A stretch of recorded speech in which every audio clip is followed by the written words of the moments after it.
Hi everyone, my name is Otiti Mayo, and in this study, we were interested in seeing how racial representation in the classroom could serve as a predictor for mental health issues for Black students over and above the socioeconomic inequalities that they may face. I was particularly interested in exploring how predictive effects of racial representation in the classroom might shape these child outcomes. And I was hoping that this information could possibly have like broad implications for children growing up in poverty, and hoping to use this to inform schools and classrooms for early level interventions. A lot of background literature has suggested that existing disparities between Black and white populations due to discrimination and socioeconomic inequities can lead to physical and mental health issues in Black individuals, and that being represented in the majority racial group for children can lead to positive feelings. So, based on this, I hypothesized that a higher percentage of Black students in the classroom would lead to lower behavioral problems in these children. So, like Selma, I also used secondary data from the Family Life Project, which is a population based study on predominantly low income children and their caregivers from North Carolina and Pennsylvania. You can see in this map. Um, Also, feel free to stop me and tell me to zoom in if you need to. And here we ran a two-level, multi-level model controlling for the effects of classroom on R, which is a programming software, controlling for study site, family, income, child sex, and child age. During the FLP study, parents and teachers were asked to report on behavioral problems for children. And for our purposes, we looked at teacher-reported behavioral problems. And we looked at the effects of classroom racial representation as measured as the percentage of Black students in the class, and teacher race as a measure of racial representation for children in second grade.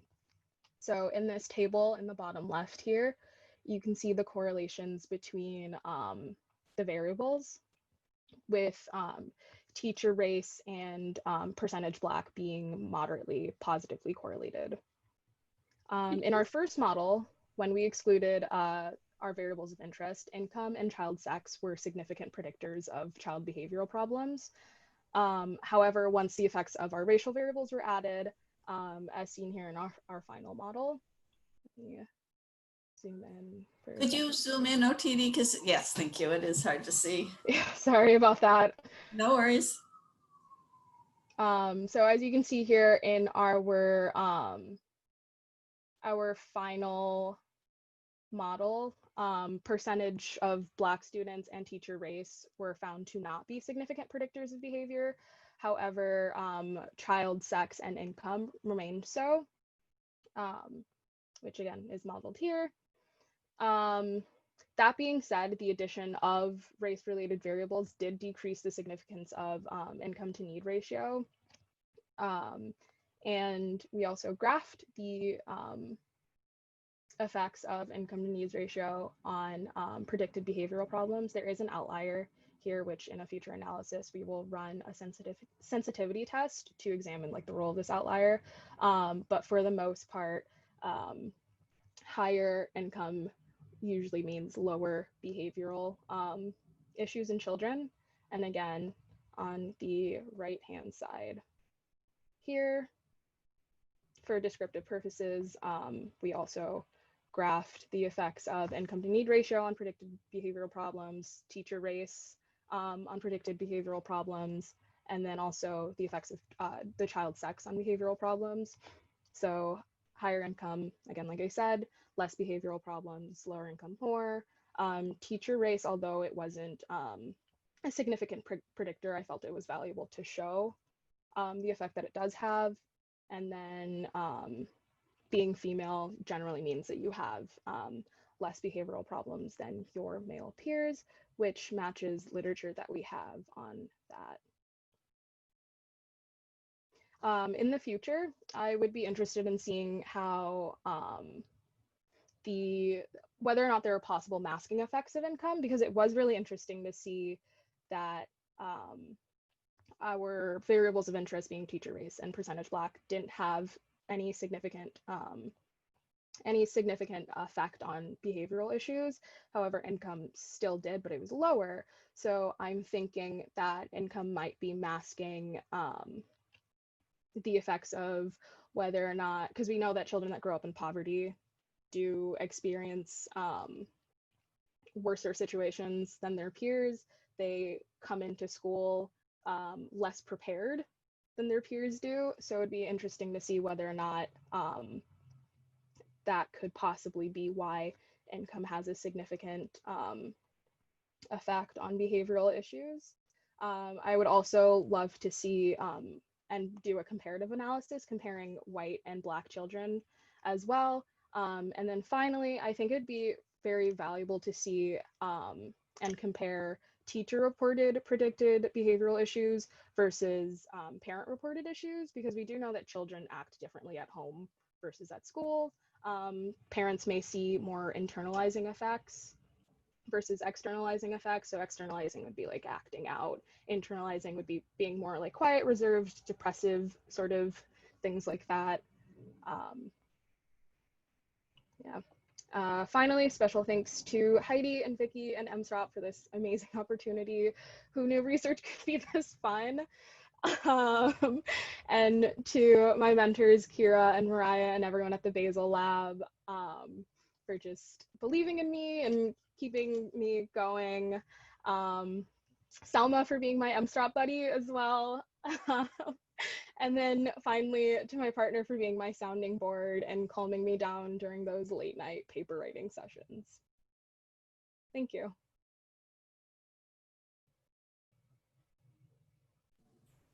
Nice job, Otiti. Thank you. How about some questions?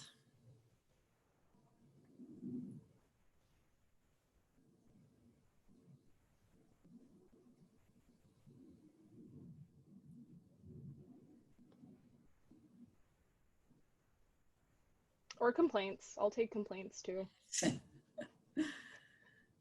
So what was the most surprising thing to you about the research? I mean, you went in with certain ideas on what you thought you were going to find. Did you find what you did find surprising, or was it, you know, sort of what you expected? It was completely opposite from what I expected. I expected that teacher race and percentage of Blacks in the classroom would have a significant effect on child behavior, whether that's positively or negatively. I expected some sort of significance. Yeah. And I found nothing, which was A, disappointing, and B, kind of just made me think about why that could possibly be, which again is what led me to exploring maybe looking at parent-reported behavior too. There's some questions about like the validity of like parent-reported behavior versus teacher-reported behavior, but that's a whole nother sort of like can of worms. Yeah, it was just surprising to not find anything. Yes, exactly. Though I think bringing in the parent point of view is a good addition, because as you mentioned, there's certainly ways that kids show you know, stress and other things at home that maybe don't show up in school, and vice versa, but it's not always acting out behavior in school that you're looking for. It's other ways that kids are internalizing what's going on around them. So. Mm-hmm. Hi, Otiti. That was a great project, and I actually wrote down a quote from you, and I hope you'll let us use this. Who knew research could be so much fun? And I think it's great that, you know, not that your hypothesis was wrong, but when you start with a hypothesis, and this happened to me, you know, hundreds of times, you realize, you know, it's something else, and it's something very different and more interesting. So I'm glad you got that experience, and I hope you can keep working on this project.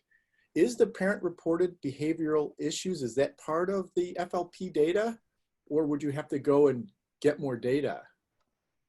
It is part of the FLP data. So they did family visits at various stages of like the child's life, from, I want to say, like 6 months to 12, but please do not quote me on that.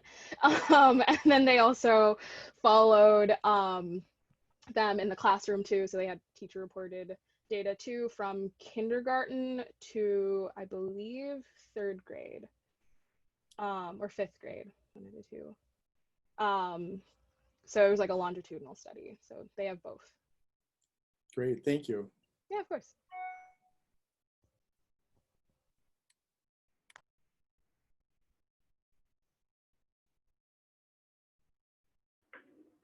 Hey, Otiti, this is Kira. Hi, great job. I mean, I know that I've seen you kind of present this in practice, but it has really come together so nicely, and I'm so proud of you. I know that we've kind of talked about this, but I know that you've also had a couple days to kind of think on some other factors too. So I'll just kind of present it to the group and kind of get your thoughts on it. I know here we're just looking within the sample of African American children, and we're talking about expanding it to kind of the full sample. But of course, if we're looking at kind of race as a predictor of behavioral problems, race may be kind of this proxy, right, for kind of those different racialized experiences between kids. So I'm wondering your thoughts on kind of what measures we might use to try to get at some of that, as opposed to just predicting with race, or like maybe other literature that we could dig into as to some sort of variables that might get us closer to those different experiences, or maybe even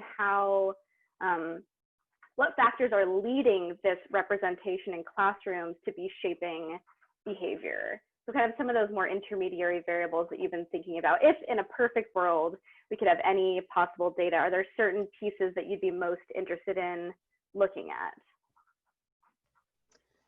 Thank you for the question. I think one thing that I have been really like interested in looking at for just like extended research on this project too, that I'm hoping to do, is looking at like intersectionality as sort of like a variable of interest, because beyond just like race having an impact, we know that there are other identities that people hold that may like shape how life affects them, how they see the world, how they act in the world as well. So just looking at the intersection of, for example, like income and race on like child behavior, maybe perhaps looking at the effects of, you know, race, being in a community where there you have like outside support, also adding in income, also adding in, you know, how your parents parent you. Like there are multiple layers of people's identities that can like affect how they may act. And I think children are smart enough to pick up on that. So also looking at socialization as well.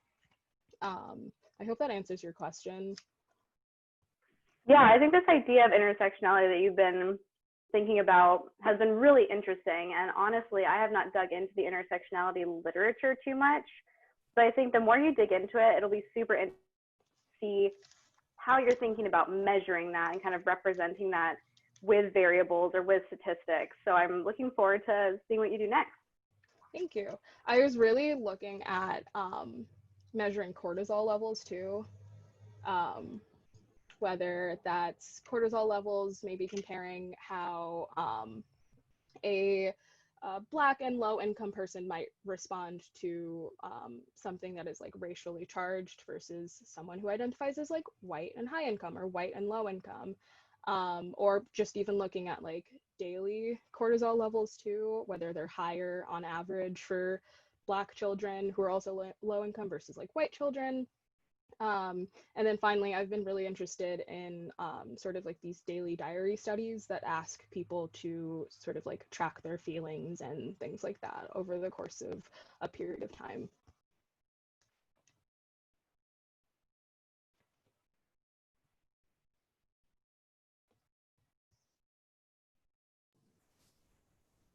Does anybody have any other questions for Otiti?